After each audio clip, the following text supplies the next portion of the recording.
Hello friends, welcome to Indian study पर आपका स्वागत है। दोस्तों, आज की इस वीडियो में मैं आप लोगों के लिए पीईटी का टेस्ट लेकर के आया हूं, जो कि आपके आने वाले exam UP triple S C PET के लिए बेहद इंपॉर्टेंट है। वीडियो को एंड तक जरूर देखिएगा, क्योंकि लास्ट में मैं आपसे क्वेश्चन ही पूछूंगा और उसका आंसर आपको कमेंट बॉक्स में बताना होगा।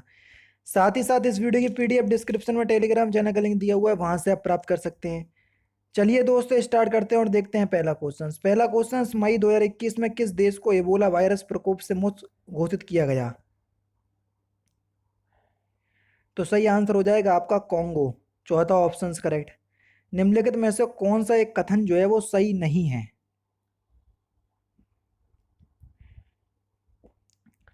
सिरबड़ बेलगोला स्थित गोमतेश्वर की प्रतिमा जैनियों के अंतिम तीर्थकर को दर्शाती है? नहीं भैया, जैनियों के अंतिम तीर्थकर को नहीं दर्शाती है। पहला ऑप्शन बिल्कुल करेक्ट हो जाएगा।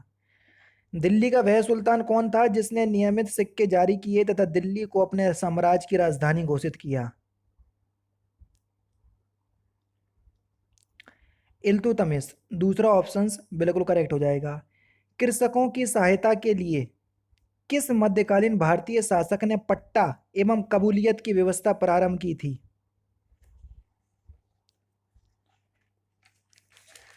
तो सही आंसर आपका क्या हो जाएगा सर? शेरशाह। तीसरा ऑप्शन करेक्ट। किस मराठा शासक के संबंध में किसी अंग्रेज ने कहा था कि मराठाओं का अंतिम बुद्धिमत्तापूर्ण प्रशासक था? नाना फडणवीस। पहला ऑप्शन से यहाँ पर आपका बिल्कुल करेक्ट हो जाएगा। अखिल भारतीय राष्ट्रीय सम्मेलन का आयोजन इंडियन एसोसिएशन ने कब किया? 1883। चौथा ऑप्शन बिल्कुल करेक्ट हो जाएगा। सुभाष चंद्र बोस ने ब्रिटेन व अमेरिका के विरुद्ध युद्ध की घोषणा किस दिन की? 23 अक्टूबर 1943। तीसरा ऑप्शन करेक्ट। भारतीय नागरिक सेवा की तुलनात्मक परीक्षा के लिए नियत 21 वर्ष की अधिकतम आयु को घटाकर 19 वर्ष किस वायसराय के काल में किया गया? लिटन। दूसरा ऑप्शन करेक्ट। गांधी जी का दांडी मार्च निम्नलिखित में से किस आंदोलन से संबंधित था? सविनय अवज्ञा आंदोलन से। तीसरा ऑप्शन करेक्ट। बारदोली सत्याग्रह का नेतृत्व किसने किया? सरदार वल्लभ भाई पटेल ने। चौथा ऑप्शन बिल्कुल करेक्ट हो जाएगा। निम्नलिखित में से कौन सी नदी मकर रेखा को दो बार गुजरती है, या मकर रेखा से दो बार पार करती है? लिम्पोपो। दूसरा ऑप्शन बिल्कुल करेक्ट हो जाएगा।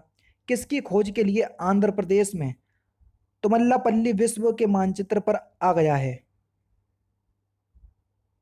यूरेनियम की खान है। दूसरा ऑप्शन बिल्कुल करेक्ट हो जाएगा। भारत के किस वर्ग के नगरों में लगातार हास्य की प्रवृत्ति बनी हुई है? वर्ग 5 और वर्ग 6। चौथा ऑप्शन करेक्ट। निम्नलिखित में से जहां वर्षा की सर्वाधिक परिवर्तनशीलता है वह है राजस्थान। तीसरा ऑप्शन करेक्ट। निम्नलिखित में से किस एक स्थान के अक्षांश तथा देशांतर क्रमशः 28 पॉइंट या 28 डिग्री 38 सेकंड नॉर्थ से 72 डिग्री 12 सेकंड ईस्ट है? दिल्ली। दूसरा ऑप्शन करेक्ट। थोड़ा हार्ड क्वेश्चन है। निम्नलिखित में से किस क्षेत्र को 10वीं योजना परिव्यय में सर्वाधिक प्रतिशत आवंटित किया गया था? ऊर्जा को। चौथा ऑप्शन करेक्ट। भारत में नियोजित अर्थव्यवस्था आधारित है मिश्रित अर्थव्यवस्था। चौथा ऑप्शन करेक्ट। भारत में राष्ट्रीय आवास बैंक निम्नलिखित में से किसकी एक पूर्ण स्वायत्त वाली समानुषंगी के रूप में स्थापित हुआ? थोड़ा क्वेश्चन पेपर आज का हार्ड है, ध्यान रखना। तो सही आंसर हो जाएगा आपका भारतीय रिजर्व बैंक। तीसरा ऑप्शन करेक्ट। देश में दुग्ध उत्पादन में वृद्धि के उद्देश्य से सघन पशु विकास कार्यक्रम कब चलाया गया? 1964-65। जीएसटी बिल को पारित करने के लिए कौन सा संविधान संशोधन किया गया?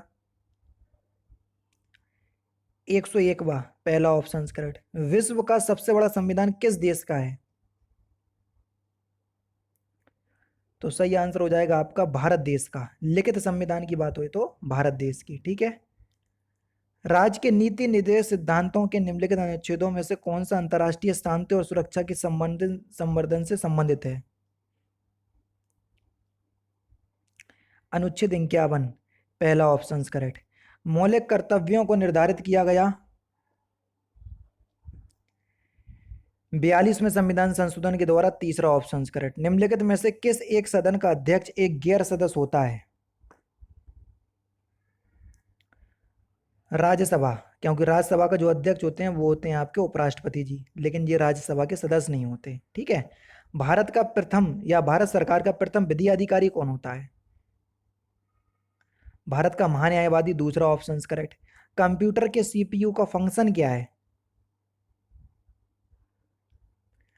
तो सही आंसर हो जाएगा आपका गणनाएं और प्रोसेसिंग करना, दूसरा ऑप्शन करेक्ट। जल अपघटन में किस रूप में ऊर्जा उत्पन्न होती है?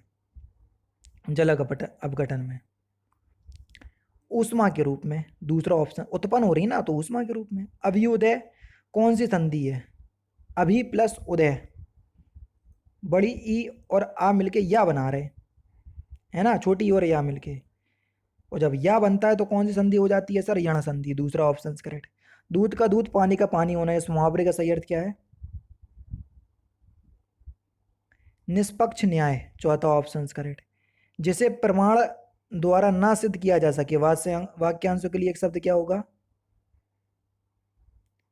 अप्रमाणित। ध्यान रखना, तीसरा ऑप्शन नहीं लगाने देना, चौथा ऑप्शन होगा। ठीक है। प्रेमचंद्र के अधूरे उपन्यास का नाम क्या है?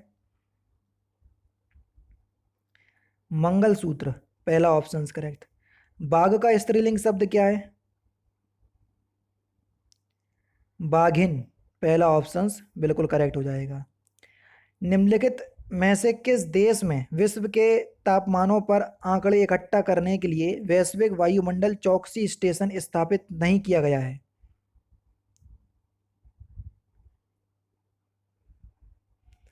भारत में, चौथा ऑप्शन बिल्कुल करेक्ट हो जाएगा।